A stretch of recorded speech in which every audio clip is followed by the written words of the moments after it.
Good morning, students. This is your English class. Now we are studying chapter 4.2 of Unit 4 in your English literature book, that is about the topic Hiroshima, a living lesson. Students, in the previous class, we have already studied the first part of this chapter. Today in this class, we are going to study the second part of this chapter. So students, let's open page number 104 in your English literature book and start read from here. An area of about 5 square kilometers in the center of the city was flattened. So, जो centre of the city है ना, जो centre of the city है उधर का 5 square kilometres area flattened हो गया था, है ना। हिरोशिमा सिटी का जो सेंटर है ना, सिटी सेंटर से 5 स्क्वायर किलोमीटर्स एरिया फ्लैटेंडेड हो गया था, ओके, बम ब्रस्ट के वजह से। A huge mushroom-shaped cloud towered over the ruins. और बम ब्रस्टिंग के बाद जो डैमेज हुआ था उसका जो स्मोक था वो एक मशरूम शेप्ड का हुआ था, है ना। बहुत बड़ा एक मशरूम शेप का स्मोक आया था बम बस्ट के बाद, डैमेज के बाद।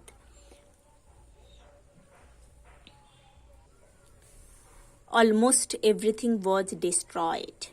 Almost everything was destroyed. जो कुछ भी था उस एरिया के अंदर सब कुछ डिस्ट्रॉय हो गया था। 4 schools suddenly disappeared as if they had never existed. 4 schools था जो ऐसे ही डिसअपियर हो गया था कि देखकर नहीं लगता था कि इधर कोई स्कूल था, मतलब स्कूल का कुछ भी नहीं था। मतलब वो बम ब्लास्टिंग इतना ही तेज था, इतना ही तेजी था कि 5 स्क्वायर किलोमीटर्स के अंदर, सिटी सेंटर से 5 स्क्वायर किलोमीटर्स के अंदर ऐसा फ्लैटेंडेड सिचुएशन हो गया था कि उधर किसी भी चीज का एग्जिस्टेंस समझ में नहीं आ रहा था, okay. Over 1,40,000 people were killed and many more injured. Okay? 1,40,000 people का डेथ हो गया था और बहुत सारे लोगों का इंजरी हुआ था। डेथ नहीं हुआ था बट ऐसा इंजर्ड हुए थे उन लोग कि डेथ होना ही बेटर था, उससे भी बेटर डेथ ही होना था, है ना। मतलब इंजरी इतना खतरनाक था। The heat of the explosions was so much that even metals got melted. Explosion के बाद जो हीट हुआ था, जो टेम्परेचर था वो इतना ही ज़्यादा था कि मेटल भी लिक्विड हो जाएगा, इतना हीट था, ओके। बम बस्ट होने के बाद उधर का टेम्परेचर, उधर का हीट इतना बढ़ गया था, इतना ज़्यादा था कि हार्ड मेटल भी लिक्विड बन सकता था। ऐसा ही सिचुएशन था। Those who survived became the victims of radiation and that caused cancer and other diseases. Radiation means powerful and very dangerous rays sent out from radioactive substances like radium. Radium जैसे substance से powerful and dangerous raise जो होता है वही है radiation, ठीक है।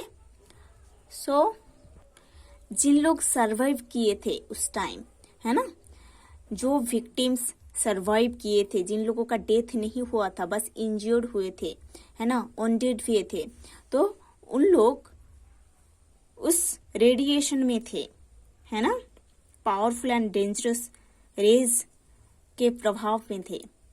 इसीलिए उन लोगों का सिचुएशन भी अच्छा नहीं था, है ना, जो कि कैंसर और दूसरे डिजीज का कारण था। Their wounds would not heal, उन लोगों का जो ओन्स था, इंजरी था, वो ठीक नहीं हुआ था। They would close and again open up. Even minor burns took months to heal, छोटा सा बर्न ठीक होने में, क्योर होने में बहुत महीना लिया था, मतलब बहुत महीने बाद छोटा सा जो बर्न हुआ है जिन लोगों का, वो ठीक हुआ था। Almost everyone had bleeding gums, almost everyone had bleeding gums.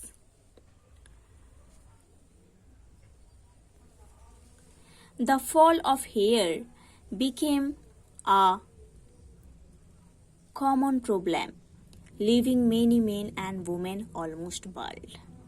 Okay, after this bomb bursting, these were the situation of the people of Hiroshima city. Father Kleinsorge, Father Kleinsorge, a German missionary who visited the city a day later, writes, I heard a voice asking for water from the underbrush. Have you anything to drink?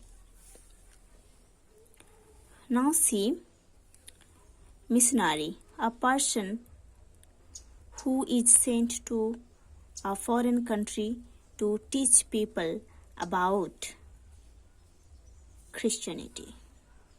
ऐसे एक person जिनको foreign country में भेजा जाता है Christianity के बारे में लोगों को टीचिंग देने के लिए, टीचिंग देने के लिए। सो मिशनरी ऐसे एक पर्सन होते हैं जिनको फॉरेन कंट्री में भेजा जाता है क्रिश्चियनिटी के बारे में टीचिंग देने के लिए, प्रीचिंग देने के लिए लोगों के बीच में, है ना।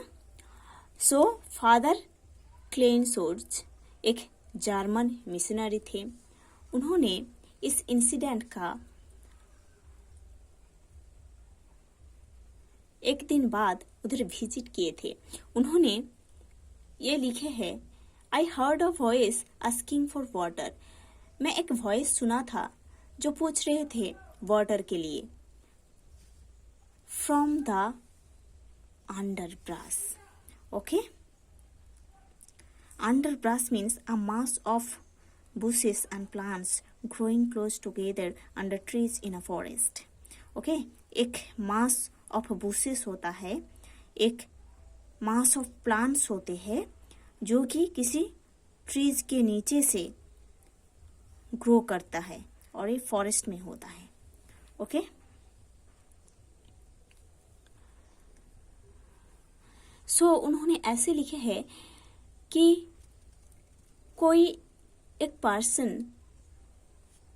का वॉइस उन्होंने सुने हैं, है ना, जो कि वाटर के लिए पूछ रहे थे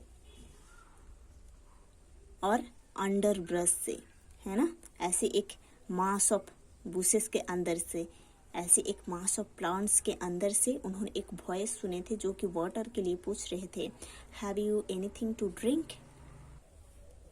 When Father Kleinsorge bent down to look, he saw a uniform. जब फादर क्लेनसोर्ज ने थोड़ा झुक गए थे देखने के लिए कि कौन ऐसे बोल रहे थे, उन्होंने झुकने के बाद देखे थे एक uniform. Thinking there was just one soldier, he approached with the water.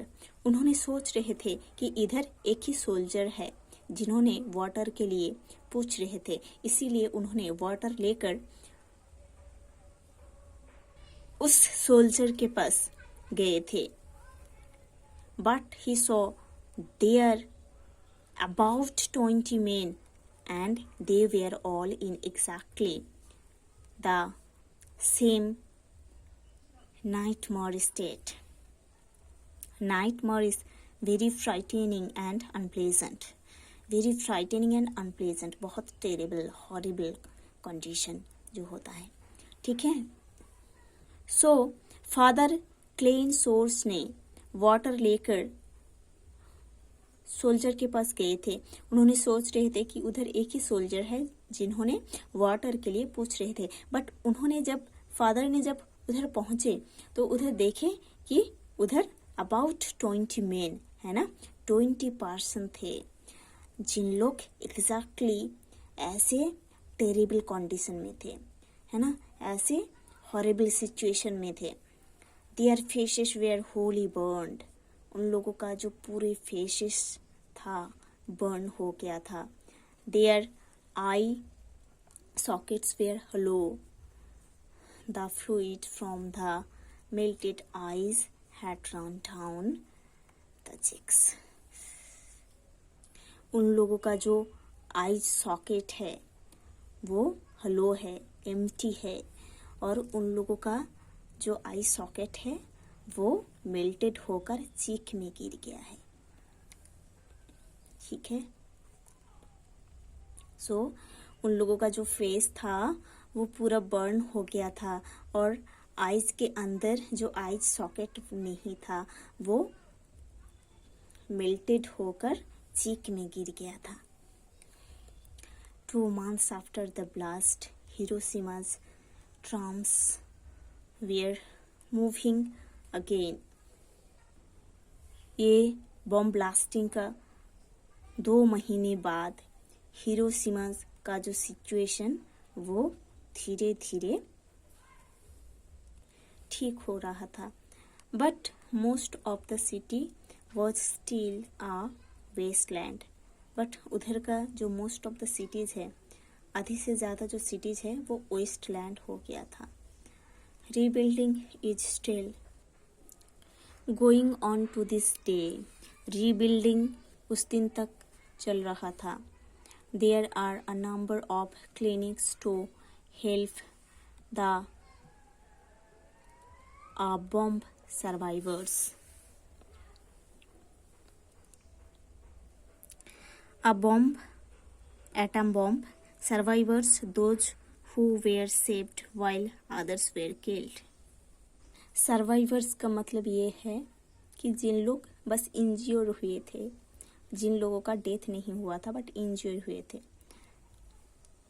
उधर बहुत सारे क्लिनिक्स बनाया गया था सर्वाइवर्स को हेल्प करने के लिए, सर्वाइवर्स को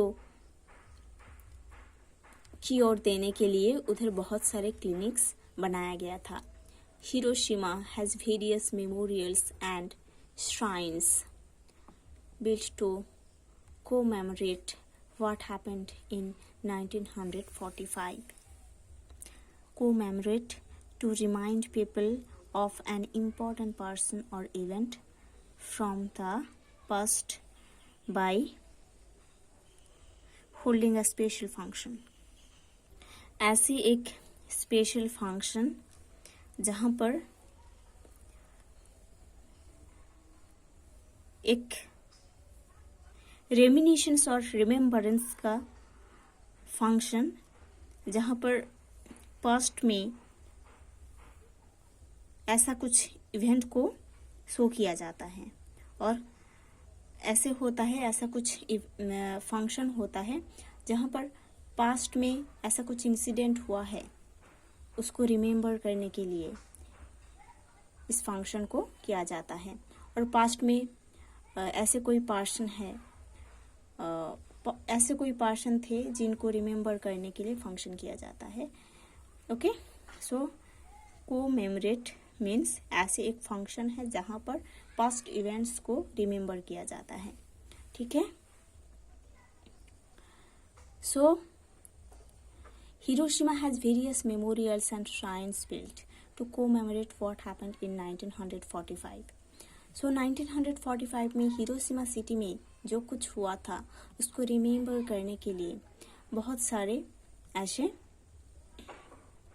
फंक्शन अरेंज किया जाता है। ऐसे बहुत सारे श्राइन्स से मेमोरियल्स बनाया गया है। ठीक है, I visited most of this shrines, और जिन्होंने राइटर है उन्होंने most of this shrines visit किए हैं, है ना। जो मेमोरियल्स एंड श्राइन्स बनाया गया है 1945 में जो इंसिडेंट हुआ था उसको उसके रिमेम्बरेंस में ऐसे श्राइन्स में उन्होंने विजिट किए थे। I saw the stone coffin which contains books listing those killed by the a bomb. उन्होंने एक स्टोन कॉफिन देखे थे जहां पर बुक्स लिस्टिंग था, जिन लोग उस ब्लास्टिंग में मर गए थे उन लोगों के बारे में। The epitaph reads, the epitaph reads, epitaph में ऐसे लिखा था, rest in peace for the error shall not be repeated. Okay, epitaph means words said about a dead person, especially those written on a gravestone, है ना। जो gravestone रहता है उसके ऊपर उस पर्सन के बारे में, जिस पर्सन का ग्रेवस्टोन है उस पर्सन के बारे में कुछ लिखा रहता है, उसको एपिटॉफ बोलते हैं। उस एपिटॉफ में ऐसे लिखा था, rest in peace for the error shall not be repeated. This is very painful incident. The next part we will study on the next day. Students, you have to study to this portion. Okay.